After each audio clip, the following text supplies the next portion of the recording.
Bien, dans cet exercice, on va appliquer encore la conservation de l'énergie mécanique, mais sur une tige homogène. Une tige homogène de masse M et de longueur L égale 80 cm, capable de tourner autour d'un axe horizontal, passant par son extrémité fixe O. À l'équilibre, la tige est verticale. À partir de sa position d'équilibre vertical, on écarte la tige d'un angle de 60 degrés, puis on l'abandonne sans vitesse initiale. Le plan horizontal passant par O est choisi comme niveau de référence de l'énergie potentielle de pesanteur. Voici la tige homogène. Voici son axe O. C'est l'axe fixe de la tige. Voici, c'est l'axe de la tige. Axe fixe. À l'équilibre, la tige est verticale. C'est la position d'équilibre verticale de la tige. Position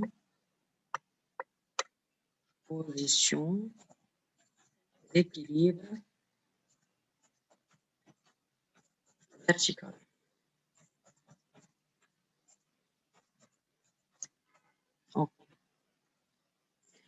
La tige est assimilée à son centre de gravité, G.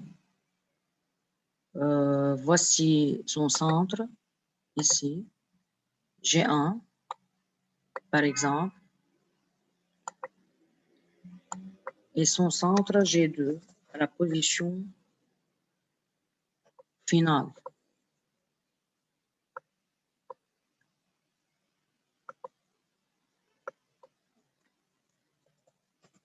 G2. À l'équilibre, le centre de la tige est G équilibre, qui occupe le milieu de la tige. C'est le milieu G équilibre.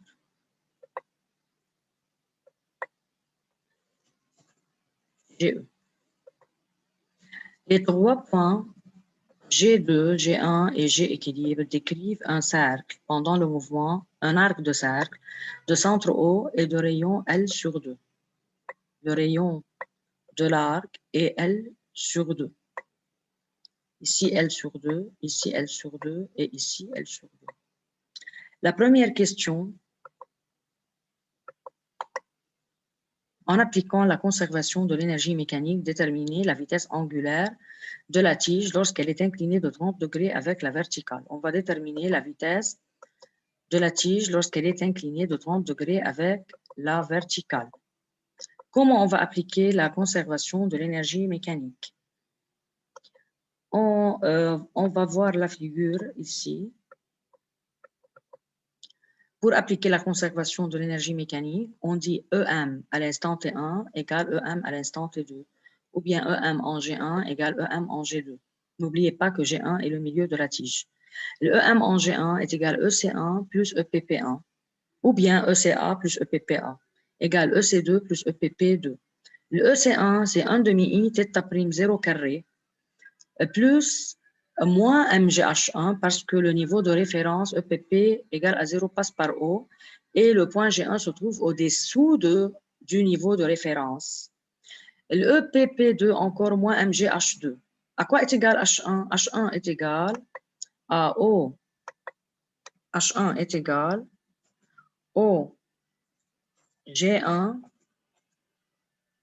cosinus alpha. اللي هي cosinus 60 égale L sur 2 cosinus 60. H2 est égal H2 est égal OG2 fois cosinus 30 يعني L sur 2 cosinus 30 L sur 2 cosinus 30. Donc c'est H1 et H2. Donc comment on va appliquer la conservation de l'énergie mécanique sur la tige homogène?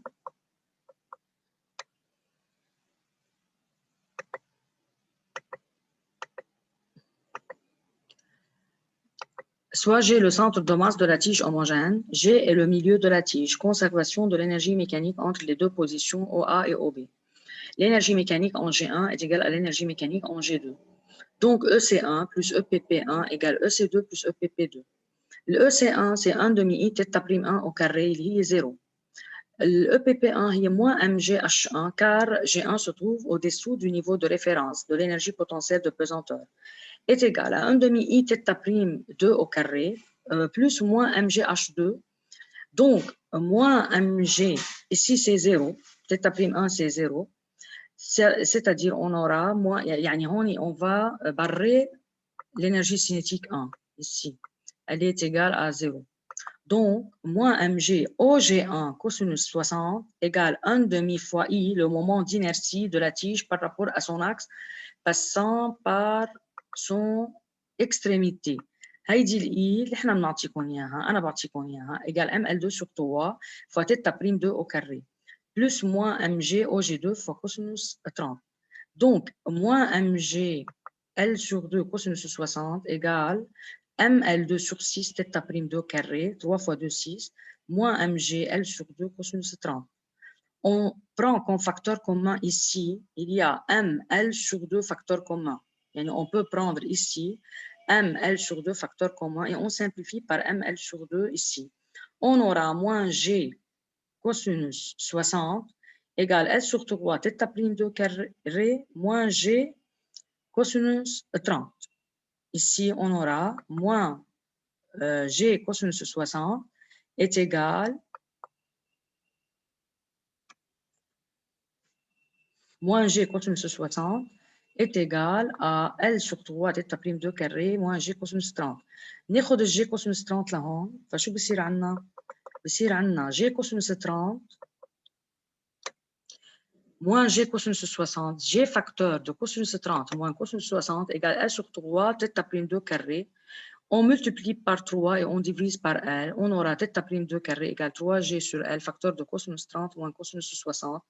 Et on fait la radicale de θ' 2 égale radicale de 3G sur L, facteur de cosinus 30 moins cosinus 60. On remplace G par 10 et L par 0,8.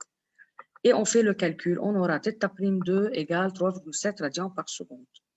Comment on va déterminer la vitesse linéaire du centre de masse? La vitesse linéaire au point G2, ici c'est le point G2, V égale R fois θ', c'est-à-dire on multiplie le rayon par la vitesse angulaire. R est L sur 2, on aura L sur 2 fois θ'2, اللي هي 0,8 divisé par 2 fois 3,7, on aura 1,48 mètres par seconde.